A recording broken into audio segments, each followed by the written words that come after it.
Hey guys, welcome back. During this learning module, we are going to explore a little bit some of the tools that we have with this cerec software version to modify a proposal. So we've been working with tooth number 14. For a lot of things, we'll kind of stick with number 14. So whether you have done biogeneric individual or biogeneric copy or reference, at some point, you get to the point where you get a proposal. And there may be some things that you'd like to change. So we're going to roll through. If you look at the right-hand side of the screen, each one of these, some of them are about viewing this restoration, and some are about changing. So the viewing portions of these will go really, really quickly, and the tools themselves are not so bad as well. So we're going to kind of start from the top and work our way down. But if you notice, the top right portion brings up a box called View Options. So if you left click it, it's going to bring you this little grid. So you can go to any portion, and as I go to it, it highlights it.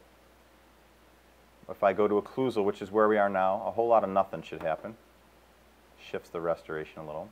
If I'd like to look at this model from the lingual, I can left click lingual. I can look from the distal, I can look from the mesial, I can look from the buccal, and why you'd want to do it, I don't know, but you can look from the cervical and see a lot of nothing. So, looking from the occlusal, the other way to do that, if you turn that off, is simply to left click anywhere on this model, hold it, and take your mouse and roll it around. So, for some people, they prefer to roll the tooth around and grab it. Other people prefer to come up to View Options and press a button and go. So whatever floats your boat, it's available to you. We're going to save Tools for last. So we're going to come down to Display Objects next, left click on Display Objects, and we're just going to kind of go through each one. Now, what you need to know is there's a little circle within all of these. When it's highlighted in green, it means the feature is turned on. So right now, we are looking at upper jaw. It's got a green circle on it. If I left click, it eliminates the model. We've turned off the upper jaw. Turn it back on.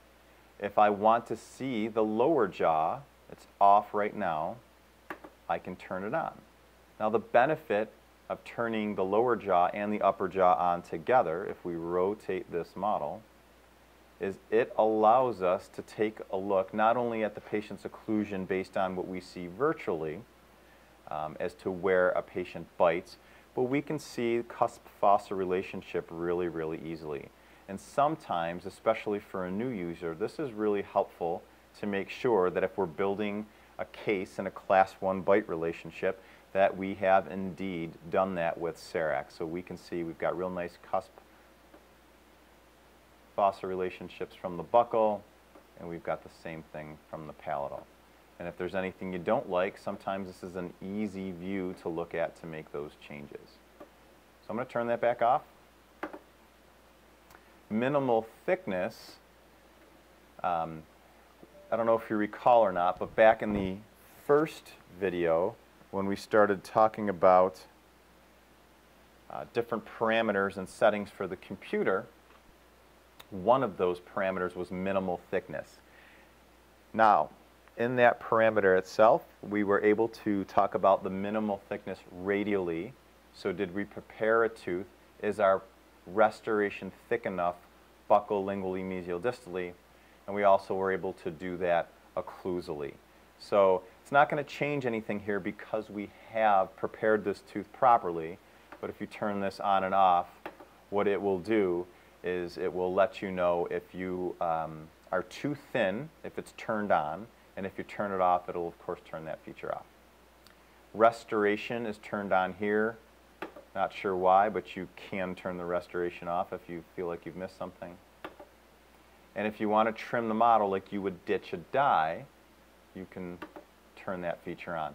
Now the reason people turn this feature on is if they want to evaluate their proximal contacts.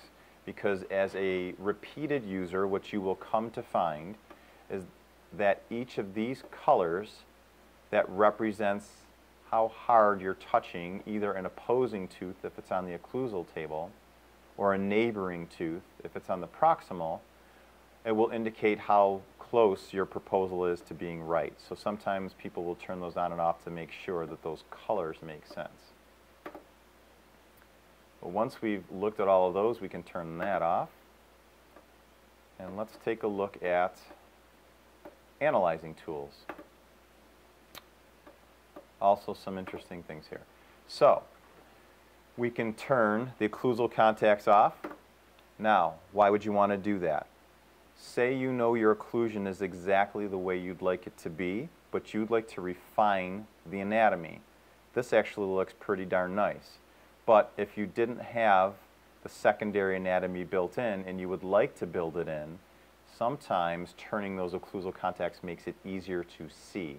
So if I turn that back on, we've got some color here because that's where our occlusion is.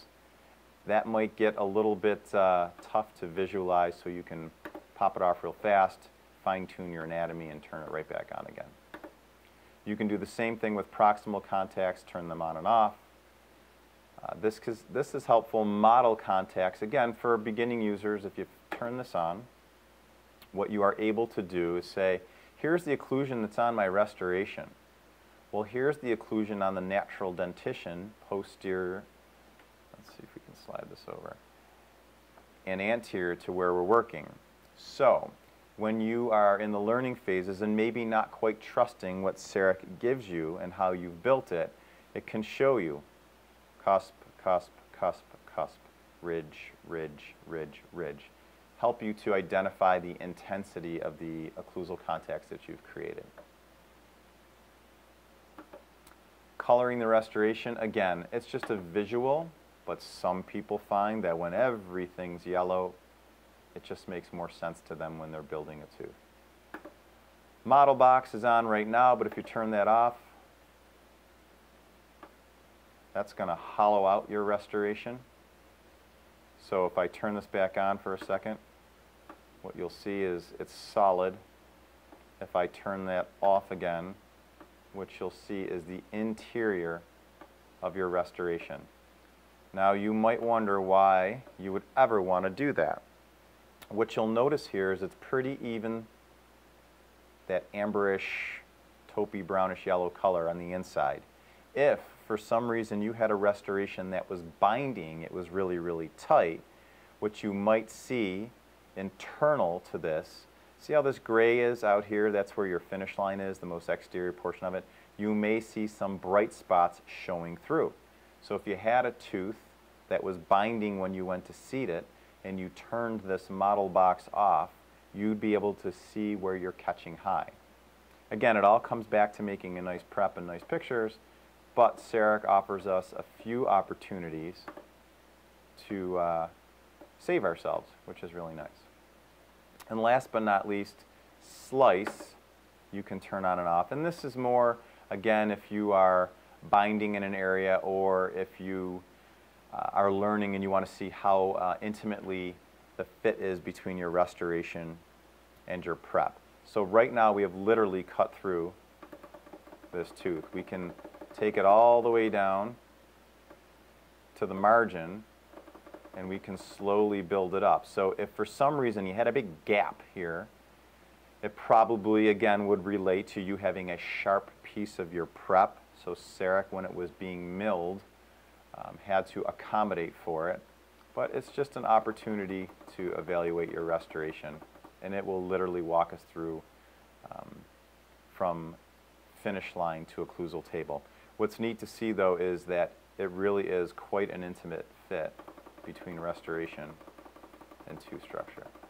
And eventually it brings us to our tooth again. And we'll turn that back off. Those are our analyzing tools. Now you'll see one barely down here, it's kind of ghosted out, called link options. This option only presents itself when we're working on back-to-back teeth. If we were to work on 14 and 15, 13 and 14, link options would present itself. And when we do a module on a quadrant where we have multiple teeth, you'll see that pop up.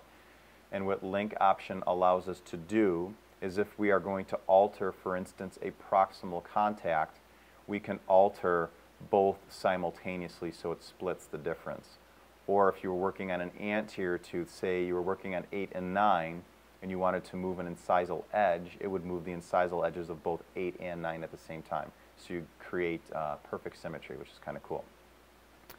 So the last of these, and probably the most important, is tools. And I think what we'll do is break that out into another section because that'll take us a few minutes. So tune in next time for our next module on tools and how to modify this tooth. Have a great rest of your day.